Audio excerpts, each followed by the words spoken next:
आठवें वेतन आयोग का लाभ किसको मिलेगा और किसको आठवें वेतन आयोग का लाभ नहीं मिलेगा? यह सवाल बहुत ज्यादा दिमाग में घूम रहा है ऐसे कर्मचारियों के, पेंशनर के, कि हमें आठवें वेतन आयोग का लाभ मिलेगा या नहीं मिलेगा। तो इस वीडियो में मैं आपको पूरी तरह से क्लियर कर दूंगा कि इसका लाभ किसे मिलेगा और किसको नहीं मिलेगा। हालांकि ये एक बहुत ही साधारण सी जानकारी का वीडियो है, लेकिन कई जो पेंशनर हैं और कई जो कर्मचारी हैं उनको ये कंफ्यूजन है कि उनको लाभ मिलेगा या नहीं मिलेगा। आप यहाँ पे देख सकते हैं पिछले वीडियो के ऊपर बहुत तरह के यहाँ पे कमेंट आए हुए हैं। यह है कि क्या ये 2010 में रिटायर वालों को भी मिलेगा, या पूछा है कि क्या 30 जून 2021 में रिटायरी जो है उनको भी इसका बेनिफिट मिलेगा, क्या 2006 से पहले के पेंशनर को भी इसका लाभ मिलेगा, बीएसएफ सीआरपीएफ वालों को भी मिलेगा, बताएं सर जी, सेमी गवर्नमेंट को भी इसका लाभ मिलेगा। इस तरह से बहुत सारे सवाल आपके दिमाग में घूम रहे होंगे कि मेरे को इसका लाभ मिलेगा या नहीं मिलेगा। आपका हर सवाल का जवाब यहाँ पे मैं क्लियर कर दूंगा। वीडियो को ध्यान से देखें, पूरा देखें। आपका स्वागत हो गया हमारे यूट्यूब चैनल नेशनल जगत में। वीडियो पूरा देखने के बाद में इसको लाइक कर देवें, चैनल को सब्सक्राइब कर लेवें और कमेंट बॉक्स के अंदर आप अपनी क्वेरी को हमसे पूछ सकते हैं, शेयर कर सकते हैं। सबसे पहले आपको ये पता होना चाहिए कि आठवां वेतन आयोग है, ये 1 जनवरी 2026 से लागू होगा।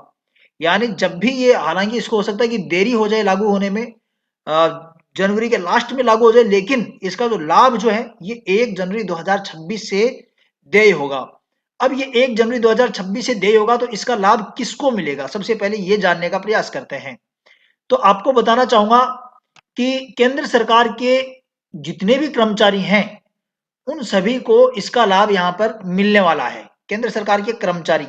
अब यहाँ पे पिछले कई वीडियो के अंदर मेरे से ये सवाल पूछा गया था कि डिफेंस के जो कर्मचारी हैं क्या उनको भी इसका लाभ मिलेगा? जी हाँ, भारतीय सेना, भले ही जल सेना, नौसेना, वायुसेना, मतलब कोई भी सेना हो, सभी सेनाओं को, तीनों सेनाओं को, जल सेना, थल सेना, वायुसेना, तीनों को इसका लाभ दिया जाएगा। तो ये पूरी तरह से क्लियर हो गया कि डिफेंस के जितने भी कर्मचारी हैं उनको मिलेगा, केंद्र सरकार के सभी विभागों के कर्मचारियों को इसका लाभ मिलेगा। दूसरा यहाँ पे आता है अर्धसैनिक बलों के कर्मचारी। जैसा मैंने आपको ऊपर कमेंट दिखाया था, सीआरपीएफ, बीएसएफ, जितने भी अर्धसैनिक बल हैं, सीआईएसएफ, सभी को इसका लाभ मिलेगा। सभी अर्धसैनिक बलों के कर्मचारियों को इसका लाभ दिया जाएगा।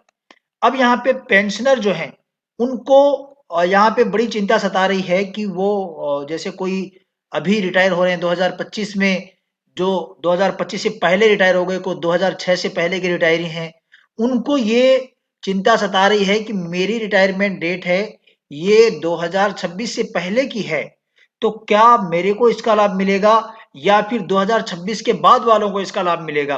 तो यहाँ पर पूरी तरह से मैं क्लियर कर देता हूं कि भले ही आपका रिटायरमेंट कभी भी क्यों ना हुआ हो, आठवें वेतन आयोग का लाभ सभी पेंशनर को देय होगा। सभी पेंशन भोगियों को इसका लाभ मिलेगा। भले ही आपकी रिटायरमेंट, आपका जो सेवानिवृत्ति है उसकी तारीख कुछ भी हो, आपको आठवें वेतन आयोग का लाभ दिया जाएगा। उसके बाद में बहुत सारे ऐसे कमेंट आए हैं कि सर मेरे माताजी हैं या मेरे दादी जी हैं या जो भी हैं, पापा जी हैं, फैमिली पेंशनर हैं, तो फैमिली पेंशनर को इसका लाभ दिया जाएगा या नहीं दिया जाएगा? अब यहाँ पे मैं आपको पूरी तरह से क्लियर कर दूं कि फैमिली पेंशनर भले ही किसी भी वजह से हो, क्योंकि मैं इसलिए कह रहा हूँ कि कई एक दो कमेंट ऐसे भी आए हुए हैं जिसमें बताया गया है कि मेरे हस्बैंड मिसिंग हो गए थे। भले ही किसी भी कंडीशन के क्यों ना हो, फैमिली पेंशनर अगर आप हैं तो इसका लाभ आपको आठवें वेतन आयोग का लाभ दिया जाएगा। अब यहाँ पर आगे बढ़ने से पहले, ये आप यहाँ पे देख रहे हैं नेशनल जगत यूट्यूब चैनल है, ये आपकी हर संभव सहायता करता है, मदद करता है, कर्मचारियों, पेंशन भोगियों को सरल तरीके से अपनी बात समझाता है। इसलिए आप इस चैनल को जल्दी से सब्सक्राइब कर लो। आगे मैं आपको बताऊंगा कि इसका लाभ किसको नहीं मिलेगा। कई ऐसे हैं जिसको इसका लाभ नहीं मिलेगा। इस सूची में आते हैं, वो आप यहाँ पे देख सकते हैं कि इनको इसका लाभ नहीं मिलेगा। यहाँ पे सबसे पहले मैंने लिखा है राज्य सरकार के कर्मचारी। तो यहाँ पे राज्य सरकार के कर्मचारी को यूं तो 8वें वेतन आयोग का सीधा लाभ नहीं मिलता है, लेकिन यदि उस राज्य की सरकार 8वें वेतन आयोग की सिफारिशों को लागू करती है अपने राज्य में, तो वहां पर कर्मचारियों को 8वें वेतन आयोग का लाभ मिलता है। कई राज्य की सरकारें हैं, वो तुरंत ही उसको फॉलो करते हैं, तुरंत ही उसको अपना हूबहू लागू कर देते हैं। ऐसा तुरंत राज्य सरकारें लागू करने से वहां के कर्मचारियों को इसका लाभ मिल जाएगा। लेकिन कई सरकारें इसको लागू नहीं करती हैं, कर्मचारी आंदोलन करते हैं, उसके बाद में कई राज्यों की सरकारें लागू कर देती हैं और कई राज्यों की सरकारें नहीं लागू करते हैं। तो इसका कहने का मतलब यह है कि हम ये नहीं कह सकते कि राज्य सरकार के कर्मचारियों को इसका लाभ मिलेगा। इसका लाभ राज्य सरकार के ऊपर निर्भर है। दूसरा यहाँ पे दिया गया राज्य सरकार के पेंशनर और फैमिली पेंशनर। भाई कर्मचारियों को ही हम नहीं कह सकते, तो पेंशनर और फैमिली पेंशनर को भी तभी लाभ मिलेगा जब उस राज्य की सरकार के द्वारा उसकी जो अभिशंसाएं हैं उनको स्वीकार कर लिया जाए। 8वें वेतन आयोग की अभिशंसाओं को जब स्वीकार किया जाएगा, तभी वहां के कर्मचारी हो, पेंशनर हो, फैमिली पेंशनर हो, तभी इसका लाभ उनको मिल पाएगा, अन्यथा इसका लाभ उन्हें नहीं मिल पाता है। उसके बाद में आता है लिमिटेड कंपनियों के कर्मचारी, क्योंकि यहाँ पे ऊपर आपने इस तरह का कमेंट देखा था।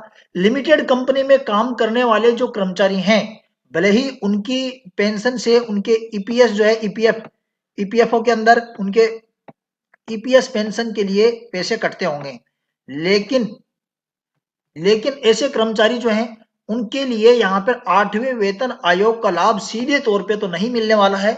हाँ, ये जरूर है कि बड़ी कंपनियां जो होती हैं उनके जो कंपनियों में 8वें वेतन आयोग की कुछ सिफारिशों को यदि मान लेते हैं, उस कंपनी पर निर्भर है। यदि वो 8वें वेतन आयोग की कुछ सिफारिशों को मानते हैं तो उनका लाभ कर्मचारियों को मिल जाता है, लेकिन सीधे तौर पे नहीं मिलता है।